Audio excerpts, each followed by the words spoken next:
Salam sepak bola ya. Sekarang ya banyak masukan untuk bahas tentang Ballon d'Or 2022 ya. Ini beda dengan FIFA World Best Player, di mana untuk Ballon d'Or ini sekarang kan dulu sempat digabung, cuman sekarang kembali dipisah. Sedangkan Ballon d'Or ini dikelola oleh French Football, jadi murni pilihan para jurnalis untuk nominasi dan ya pemenangnya. Jadi kalau lu tercatat sebagai jurnalis resmi, lu bisa vote tuh untuk pemain-pemainnya. Ya, nominasinya ada 30. Yang pertama ada Courtois, kiper. Ini kalau gue bilang layak masuk nominasi karena ya terutama tahun lalu Courtois ini mempertunjukkan dia penampilan terbaiknya bersama Real Madrid, dan dia memberikan rasa aman. Walaupun secara defender pun Madrid tahun lalu ini kan cukup berantakan ya, cuman setidaknya dia bisa handle lah berapa kesalahannya. Lalu ya ini nama jurnalis masuk, Rafael Leao, sayap kiri ya.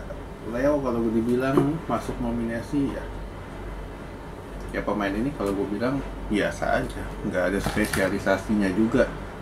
Cuman karena lu main di Serie A banyak space, Leo ini kan tipikalnya gocek, jurnalis demen, dimasukin lah nama Leo ini.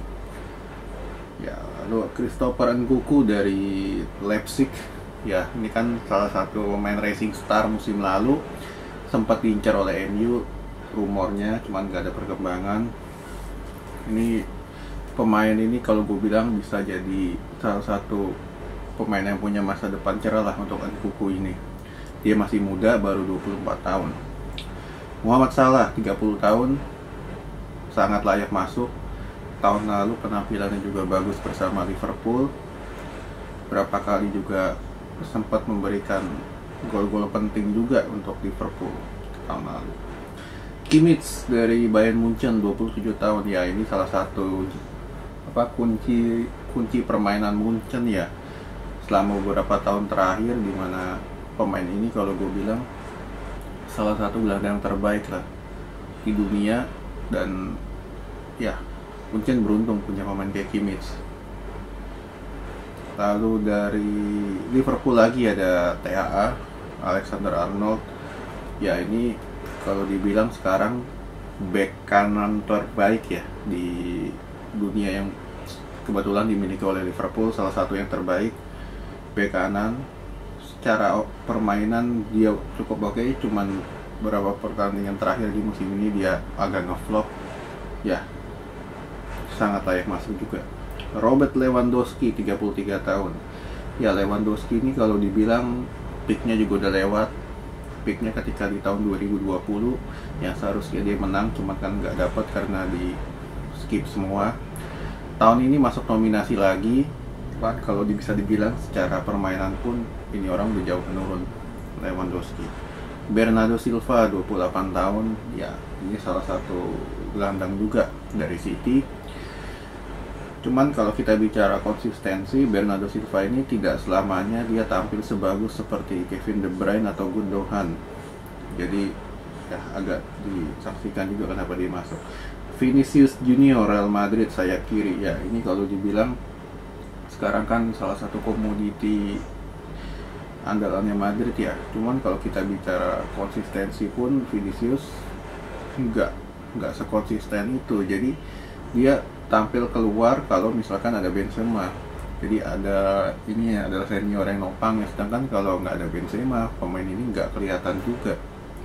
Vinicius.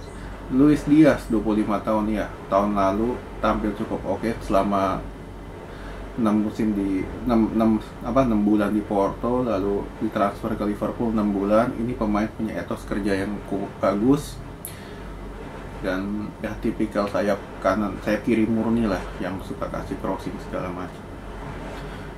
Benzema, 34 tahun. Ya, ini kalau bisa dibilang tahun lalu ini tahun emasnya Benzema, karena dia bersama Modric, Casemiro, dan Kroos menjadi tulang punggung Madrid dalam memenangkan 2 gelar, yaitu La Liga dan Liga Champions.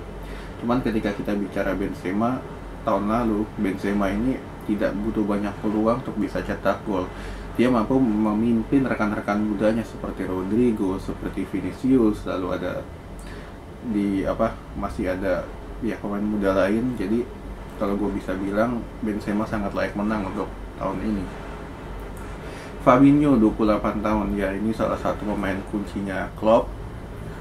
Yang kalau gue bilang ya Liverpool beda lah, ada Fabinho nggak ada Fabinho. Jadi apa, Liverpool juga beruntung punya dia juga. Mahrez 31 tahun, ya ini pemain underrated juga. Dan ya Pep katanya dia kan juga harganya tidak begitu mahal ya, cuma sekitar 45 juta pound. Dan pemain ini multifungsi juga, bisa berperilaku sebagai sayap murni, sayap masuk ke dalam, atau setengah playmaker. Jadi ini orang ya Pep beruntung punya dia. Son Heung-min, Tottenham Hotspur 30 tahun, ya Son ini kan dalam 2 tahun terakhir bersama Kane menjadi tulang punggungnya Spurs. Cuman kita bisa lihat juga Son ini dalam beberapa pertandingan terakhir kadang dia bisa cetak banyak gol, kadang di satu pertandingan dia hilang. Jadi Son ini kalau gue bilang bukan apa namanya, bukan pemain yang bisa ngangkat tim. Jadi kalau lu punya Son di suatu tim besar, ya belum tentu dia bisa beradaptasi juga, karena dia ini juga bukan sosok yang bisa untuk menjadi pembeda lah. Oke, kalau kita bicara tentang etos kerja, dia ini luar biasa. Dari kerja kerasnya dia emang luar biasa. Cuman kalau kita bicara pembeda, bukan levelnya itu. Casemiro 30 tahun, ya ini juga salah satu pilar utama Madrid juga, DM. Casemiro masuk dominasi lagi, dan ya bersama Kroos dan Modric menjadi salah satu andalan Madrid. Phil Foden 22 tahun masuk nominasi, ya Foden ini kalau gue bilang ya juga masih belum konsisten ya. Jadi dimana di suatu pertandingan dia ini tampil cukup bagus, di satu pertandingan dia hilang. Tipikal pemain muda yang masih butuh banyak jam terbang. Harry Kane 29 tahun, ya Kane tahun lalu kan sempat diterpa isu dia mau ke City, terus ngambek sekitar berapa pertandingan gak mau main, lalu mulai menggebrak sekitar bulan Desember November sampai akhir paruh musim nganterin Spurs ke 4 besar. Ya ini kalau gue bilang Kane ini agak miris ya. Kenapa? Karena seharusnya pemain kayak dia ini bermain di top level klub lah, seperti ya kalau sekarang kan ada City atau Liverpool, Munchen, Madrid, Barca. Seharusnya dia bisa bermain di situ. Cuman ya karena mungkin karena Levy nggak mau lepas dia, jadi susah juga. Sadio Mane 30 tahun, ya ini juga satu musim terbaiknya Mane ya. Tahun lalu nganterin Senegal ke Piala Dunia, juara Afrika, dan menjadi tulang punggung bersama Salah. Dimana Salah di kanan, Mane di kiri. Jadi ya tahun ini Mane sangat layak masuk, dan kemungkinan masuk 3 besar untuk Mane bersama Benzema. Darwin Núñez 23 tahun, ya tahun lalu Núñez mencuri perhatian bersama Benfica, sekarang main di Liverpool. Tipikal nomor 9 murni yang perlu dilayani. Cuman kalau kita bicara bakat segala, ya Núñez bakat cukup bagus, cuman tidak sebagus Mane lah.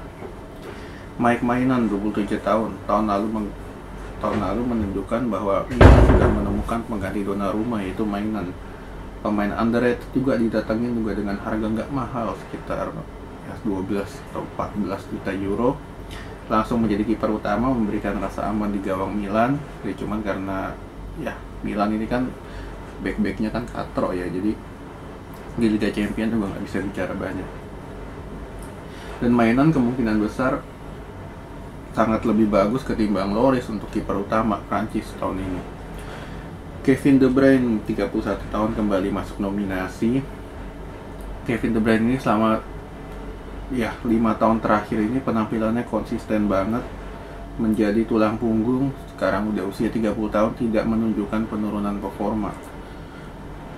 Sebastian Haller 28 tahun, ya Haller kalau gue bilang ini ya dia cukup bagus di Belanda, cuman ketika kita bicara Eropa dia kurang bisa lah untuk beradaptasi. Modric 36 tahun, ya pemain ini juga semakin tua semakin bagus. Tahun lalu juga menunjukkan bahwa pemain ini belum habis, perpanjang satu kontrak lagi sampai musim depan bersama Madrid. Ya kalau gue bilang musim depan mungkin musim terakhirnya Modric ya bersama Madrid, karena sudah usia 38 tahun kontraknya habis, dan feeling gue Madrid juga nggak mau perpanjang juga, karena Madrid ini kan jarang menyimpan pemain di atas usia 35 tahun.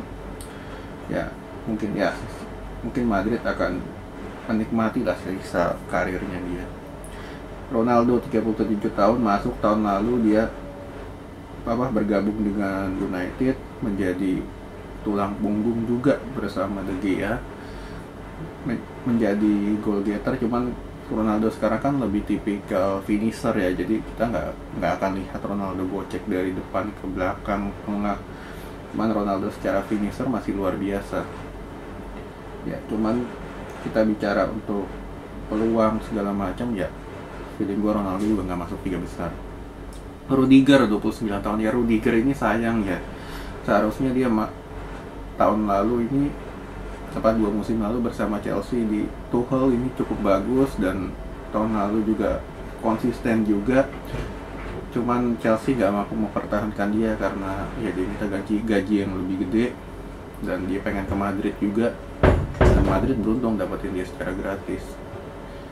Joao Cancelo 28 tahun ya. Cancelo bersama 2 musim terakhir menunjukkan bahwa dia ini bek kiri terbaik, salah satu yang terbaik di dunia, dan tahun ini pun dia tunjukkan bahwa dia masih salah satu yang terbaik. Jadi ya Pep juga beruntung juga waktu itu kan dapetin dia dengan barter ya, dengan Danilo dari Juventus. Dan ya Haaland 22 tahun. Haaland ini tahun lalu menunjukkan bahwa ya gua siap meneruskan tongkat pemain terbaik dunia. Cuman kalau kita bicara 3 besar pun, Haaland ini kan tahun lalu bermain di Liga Jerman, jadi secara spotlight, secara tekanan tidak sebegitu besar dibanding di IPL atau La Liga lah. Jadi kalau gue bilang Haaland pun juga masih belum bisa masuk 3 besar. Mbappe 23 tahun ya. Mbappe ini kan kalau kita bicara juga salah satu yang terbaik juga bersama Haaland secara generasi baru. Cuman untuk Mbappe pun kalau gue bilang ya, Mbappe ini sekarang juga lebih ke finisher juga, beda dengan beberapa musim terakhir yang dia masuk dari sisi kiri. Cuman ya Mbappe pun sama bermain di Liga Prancis, spotlightnya juga kurang, feeling gue juga nggak akan masuk karena ini kan dipilih oleh jurnalis. Van Dijk 31 tahun musim lalu menjadi musim utuhnya Van Dijk lagi setelah di musim sebelumnya dia kan cedera semusim penuh. Tahun lalu balik memberikan rasa aman kepada Liverpool, dan ya sempat absen, cuman ya Van Dijk ini benar-benar menopang sehingga Liverpool ini bisa masuk 4 besar, 4 final di kompetisi terakhir. Vlahovic 22 tahun ya. Vlahovic ini kalau gue bilang tahun lalu ya cukup menggebrak juga bersama Juventus, setelah sebelumnya kan diambil dari Fiorentina ya. Cuman Vlahovic ini ya kalau gue bilang belum levelnya lah untuk kita bicara Liga Champion, karena pemain ini masih butuh banyak jam terbang dan ya tipikal target man murni. Oke, jadi kalau gue bilang untuk 3 besar ya ada Benzema, ada Mane, dan ya satu lagi gue menjagokan Modric. Oke, sekian dulu.